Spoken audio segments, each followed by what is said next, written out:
informed of the passing of Sam Jankovic, who was the athletic director here, really in the where it all started, '83 through the run of the 3 first national championships. So just on behalf of the entire University of Miami family, I want to express our condolences to his family and just our thoughts to all of his friends, and certainly what he meant to helping build even what this is today and his impact on that. Beyond that, in terms of what's going on with us currently, you may be interested to know that Jaron Williams will be our starting quarterback Saturday at Florida State. I'll pause to let you all tweet that out. And quite simply, before I answer questions, quite simply, Jaron Williams has been our starting quarterback. And as I mentioned, what happened a week ago is that as if any starting position on the team, there is still a standard for preparation. That Jaron was beat out that week by Nkosi, and that's why Nkosi was our starter versus Pitt. This was never, we've not, but again, as I mentioned all year, I think it's important for the University of Miami to have a guy at quarterback.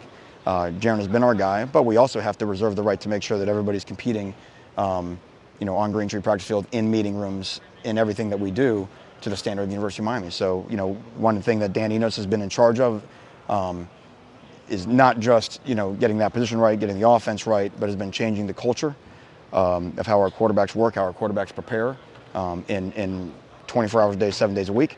And so, like I said, we're excited to have Jaron lead us out there against Florida State Saturday. Manny, just to be clear, so you name a starter, but there's still competition ongoing, as there is probably at every position. But always, you're not saying Jaron's going to be the guy the rest of the year, basically. What I'm saying is that Jaron, the way I feel is this. I've said all along, I've never wavered in the fact that Jaron Williams is our starting quarterback. No different than Shaq Quarterman is our starting middle linebacker. However, there are things that you can do in practice to lose your job, or there are things that can happen if another guy, outworks you or out-exceeds you. If you don't do that, then you lose all credibility. That's simply what the lesson of last week was all about. And was Jaron much better this week? Outstanding week, yes. BJ and Pinckney, how are they looking? They both look great. Excited to have both those guys on Saturday. We saw that Tate was in the orange jersey. Yeah. Does that mean he's no longer? What does that mean? Yeah, Tate's working in our quarterback room. Is he a receiver still?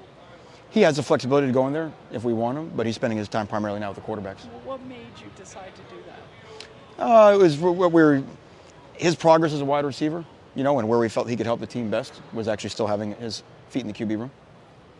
And how's he doing? I know he was on medical leave. He's doing much better this week. Again, it's when he's around us, it's been really good. He's been really positive.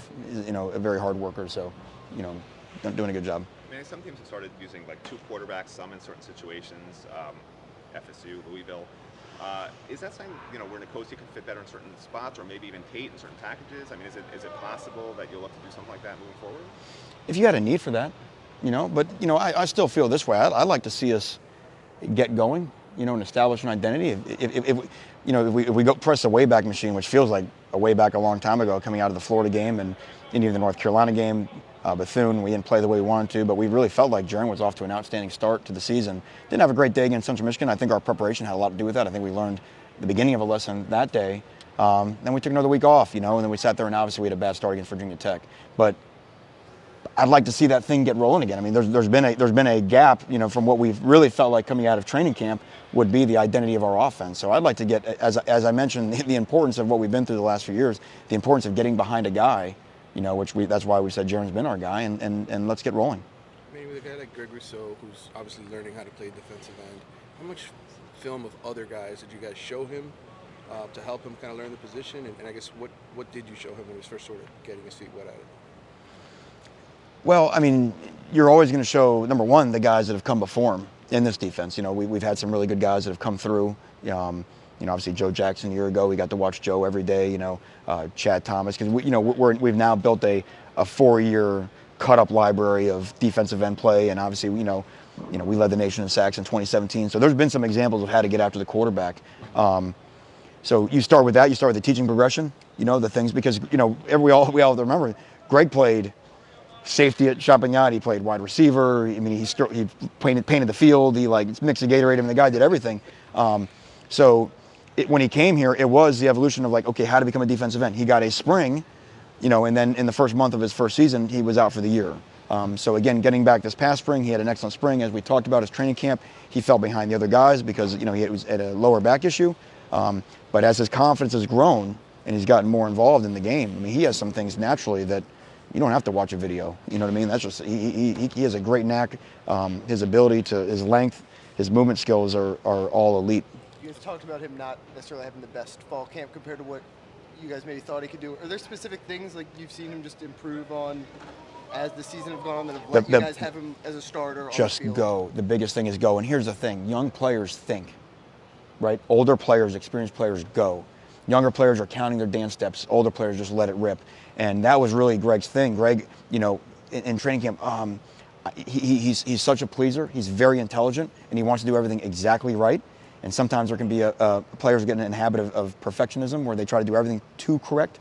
And said, hey, sometimes let knockback solve some of the problems. And once Greg realized he's so much stronger, Coach Feely did an amazing job with him.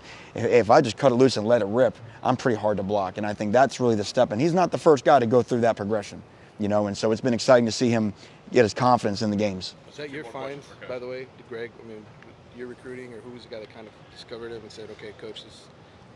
I mean, there was a bunch of us involved, but I was the one that had I had the same as I had seen Manny Lawson, who was a very similar guy in high school, went to a very small high school in North Carolina, played wideout, very similar to Greg, very long levered guy that ended up being a first round draft choice at defensive end. Manny, I don't think anyone's asked you this yet, but you've almost been a head coach for a year now, I guess, especially if you date back to the previous program. What have you learned, I guess, or have there been surprises that what you expected? Can you sort of reflect on it a little bit? You don't spend a lot of time reflecting back on it. It's been a season of obviously things that have been hard to predict.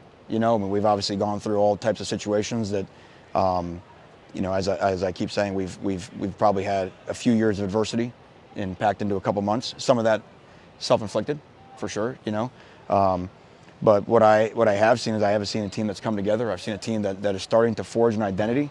And again, I know I keep preaching on it, but the way that we never quit, the way that we continue to fight, the way that we believe, and I'm talking about offense, defense, special teams, that we're always trying to find a way to win the game, is something in year one that I'm proud of. Thank you, everybody. Okay, thank you all.